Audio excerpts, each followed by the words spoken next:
बंग भंग के खिलाफ हुए आंदोलन के कारण सारे देश में एक बार फिर जबरदस्त राष्ट्रीय चेतना जागृत हो उठी थी। लोगों में नया उत्साह और जोश आया।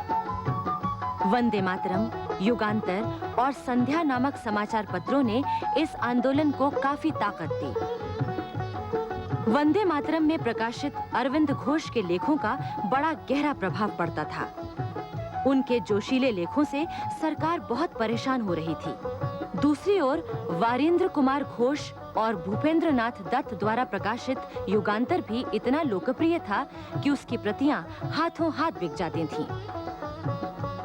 वारिंद्र कुमार घोष अरविंद घोष के भाई थे और उनमें बचपन से ही देश प्रेम के बीज अंकुरित हो चुके थे, किंतु वे पल्लवित हुए सन 1902 में जब वो कलकत्ता आए।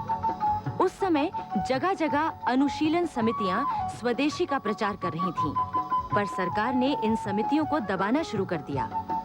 वारिंद्र कुमार घोष ने बंगाल में घूम घूम कर अनुभव किया कि इस प्रकार की समितियों से काम नहीं चलने वाला। जरूरत इस बात की है कि विदेशी सरकार के खिलाफ राजनीतिक षड्यंत्र आयोजित किया जाए। वंदे मातरम में जोशीले लेख लिखने के लिए अरविंद घोष को गिरफ्तार कर लिया गया, लेकिन इस बात के कोई प्रमाण न थे कि उसके संपादक अरविंद घोष ही हैं। ब्रिटिश सरकार ने विपिन चंद्रपाल को अदालत में बुलवाया, क्योंकि उनके बारे में ये मशहूर था कि वे सच के अलावा कुछ नहीं कहते। जब अदालत में उनसे ये पूछा गया कि वंदे मातरम के संपादक कौन हैं, तो उन्होंने कहा, मैं विदेशी सरकार के सामने गवाही नहीं देना चाहता। आखिर प्रमाणों के अभाव में सरकार ने अरविंद घोष को मुक्त कर दिया, लेकिन अदालत में गवाही न देना जुर्म माना गया और विपिन चंद्रपाल को 6 महीने कैद की सजा दे दी गई। सन 1907 तक स्वदेशी और बहिष्कार आंदोलन पूरे जोरों पर सारे देश में फैल चुका था। विदेशी माल की होलियां जलाई जाने लगी। लोकमान्य तिलक ने घोषणा की कि उनके दल को सरकार की नीतियों पर कोई विश्वास नहीं है। मैं अपने ही घर की चाबी चाहता हूँ। स्वतंत्रता हमारा जन्मसिद्ध अधिकार है। उधर ब्रिटेन में भारत मंत्री का स्थान लिबरल पार्टी के जॉन मॉर्ले ने ले लिया था। भारत में लॉर्ड कर्जन के स्थान पर लॉर्ड मिंटो ने वायसराय का पद संभाल लिया था। मॉर्ले और मिंटो दोनों का विचार था कि भारत की अशांति को दबाने के लिए केवल बल प्रयोग से काम नहीं चलेगा। ये भी जरूरी है कि सुरेंद्रनाथ बैनर्जी, मोतीलाल घोष और गोखले जैसे नेताओं से भी संपर्क रखा जाए। ये सब कांग्रेस के नरम दल के नेता थे, लेकिन गरम दल के नेता कुछ कम प्रभावशाली न थे। तिलक, अरविंद घोष, विपिन चंद्रपाल, लाला लाजपत राय आदि ने भी कांग्रेस पर अपना प्रभाव जमाना शुरू कर दिया था। चूंकि कांग्रेस को उस समय तक ब्रिटिश सरकार ने राजनीतिक महत्व दे दिया था, इसलिए गरम दल और नरम दल के बीच रस्साकशी शुरू हो गई। सन 1907 में सूरत में हुए कांग्रेस अधिवेशन में दोनों दलों के बीच खुलकर संघर्ष हुआ। काफी गड़बड़ी के बाद गरम दल वाले पंडाल छोड़कर चले गए।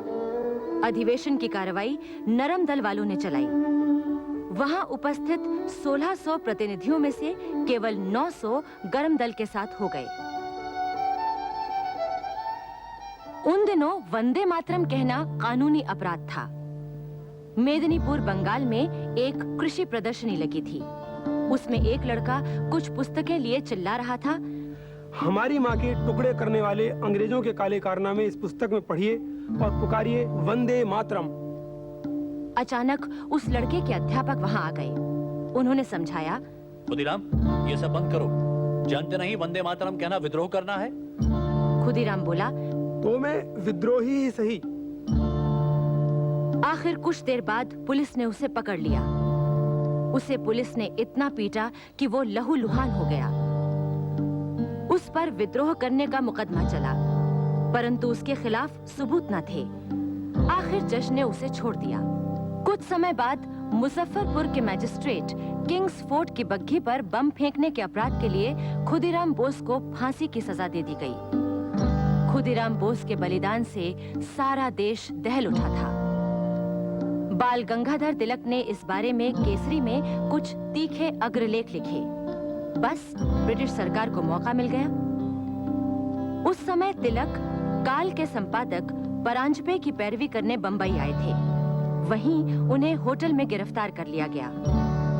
तिलक पर तत्काल मुकदमा चलाने की तैयारी की गई। उन्हें ना जमानत पर छोड़ा गया और न ही अपने बचाव में कहने के लिए वकील की सुविधा दी गई। इस नाटकीय अदालत में जज के साथ जो ज्यूरी बैठी उसमें 7 यूरोपियन और 2 पारसी थे। तिलक ने अपनी पैरवी स्वयं करने का निश्चय किया।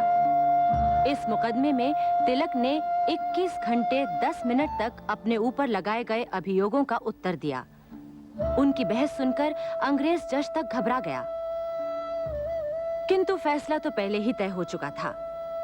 तिलक को 6 वर्ष की कैद और 1000 रुपए जुर्माने की सजा सुना दी गई। फैसला सुनाने के बाद जज ने तिलक से पूछा, आप कुछ कहना चाहते हैं? तिलक ने इतना कहा, मैं केवल इतना कहना चाहता हूं, मैं जूरी के फैसले के बावजूद भी निर्दोष हूं। मुझे लगता है कि हम जिस उद्देश्य को प्राप्त करने जा रहे हैं वो मेरे स्वतंत्र रहने की बजाय जेल में रहने से ज्यादा जल्दी पूरा होगा।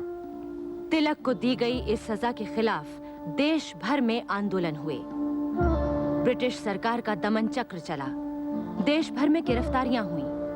15 व्यक्ति मारे गए। ब्रिटिश सरकार ने पूरे देश में आतंक फैलाने के लिए कई कानून बना डाले और भारत की स्वतंत्रता को कुचलने के लिए दमन नीति तेज कर दी गई। उधर विदेशों में भी भारतीय स्वतंत्रता संग्राम की गतिविधियों को तेज करने के प्रयत्न किए जा रहे थे। इंग्लैंड में बैरिस्ट्री कर रहे श्यामजी कृष्ण वर्मा ने भारत में हो रहे ब्रिटिश सरकार के अत्याचारों का विरोध करने और भारत की वास्तविक स्थिति विश्व के सामने रखने के लिए सन 1905 में इंडियन सोशियोलॉजिस्ट मासिक पत्रिका का प्रकाशन शुरू किया था। उन्होंने इंडियन होम रूल सोसाइटी की भी स्थापना की। श्यामजी कृष्ण वर्मा द्वारा खरीदे इंडिया हाउस भवन में रहने वाले भारतीय विद्यार्थी ब्रिटिश सरकार का सिरदर्द बनने लगे। इंडिया हाउस में श्यामजी कृष्ण वर्मा से मदन लाल ठींगरा, विनायक दामोदर सावरकर आदि अनेक छात्रों ने देशभक्ति की दीक्षा ली। सावरकर ने उन्हीं के मार्गदर्शन में 1857 क्रांति की वो प्रसिद्ध पुस्तक लिखी, जिसमें उन्होंने सिद्ध किया था कि 1857 की क्रांति स्वार्थी राजाओं द्वारा नहीं चलाई गई थी, बल्कि वो राष्ट्र की स्वाधीनता का आंदोलन था। धीरे धीरे श्यामजी कृष्ण वर्मा ब्रिटिश सरकार की आंख का कांटा बन गए। उनका इंग्लैंड में रहना मुश्किल हो गया। आखिर अवसर देखकर वो पेरिस चले गए। पेरिस में भी उन्होंने इंडिया हाउस की स्थापना की और मदाम कामा तथा अन्य मित्रों की सहायता से ब्रिटिश सरकार विरोधी काम शुरू कर दिया। मदाम भीखाजी कामा जब 24 साल की थीं, तब 1885 के पहले कांग्रेस अधिवेशन में शामिल हुई थीं।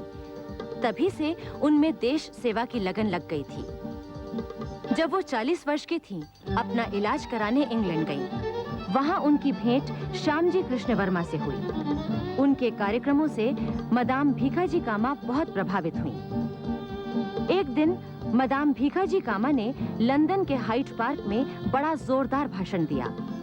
उन्होंने बताया कि हिंदुस्तान में अंग्रेज किस तरह जुल्म करते हैं। भीखाजी कामा के भाषणों से ब्रिटिश सरकार चौंक पड़ी। उन्हें गिरफ्तार करने का निश्चय किया गया, परंतु इससे पहले ही मदाम भीखाजी कामा पेरिस चली गईं। पेरिस में मदाम कामा की भेंट कई देशभक्त भारतीयों से हुई।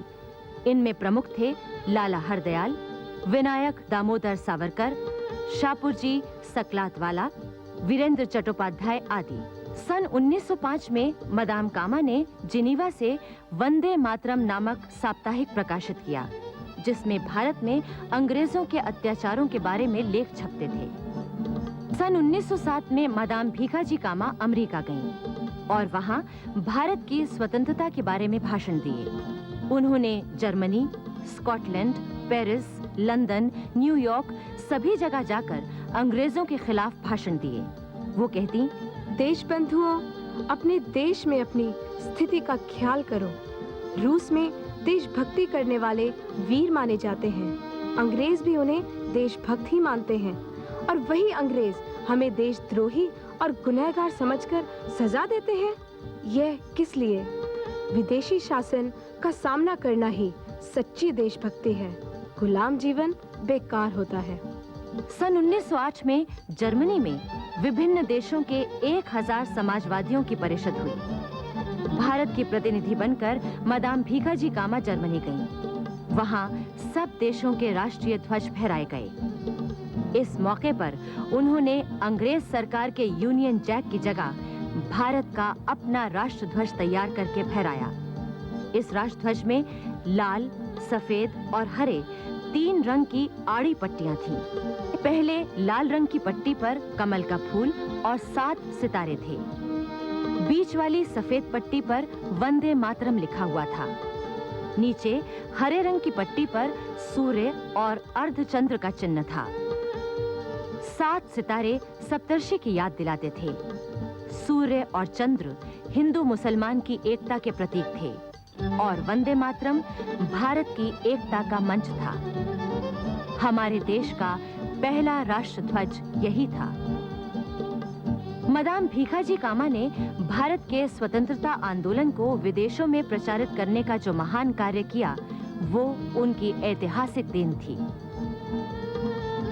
लाला हरदयाल जिन दिनों लंदन में पढ़ रहे थे, वहां भाई परमानंद और सावरकर के संपर्क में आए। वो राष्ट्रीय आंदोलन में शामिल हो गए। कुछ समय बाद जब वो भारत आए तो लाला लाजपत राय के साथ काम करने का अवसर मिला। उनके क्रांतिकारी विचारों के कारण शीघ्र ही देश भर में उनका नाम तो हो गया, लेकिन ब्रिटिश सरकार उनके पीछे पड़ गई। आखिर वो देश छोड़कर पेरिस पहुंचे। वहां उन्होंने सन 1909 में वंदे मातरम अखबार का संपादन कार्य संभाल लिया। पर अंग्रेज सरकार ने वहां भी उन्हें नहीं टिकने दिया तो वो अमेरिका चले गए, जहां उन्होंने भारतीयों का नेतृत्व संभाल लिया। उस समय तक भारत में एकता और राष्ट्रीय चेतना का पूरी तरह विकास नहीं हुआ था और अंग्रेजों ने फूट डालो और राज करो की नीति अपनाकर एक नई राजनीतिक संस्था मुस्लिम लीग को बढ़ावा देना शुरू कर दिया था। इसका एक कारण ये भी था कि उस समय तक लोगों में भारत को एक राष्ट्र मानने की भावना पूरी तरह जागृत नहीं हो पाई थी। कांग्रेस के सामने इसी जरूरत को पूरा करना एक चुनौती थी।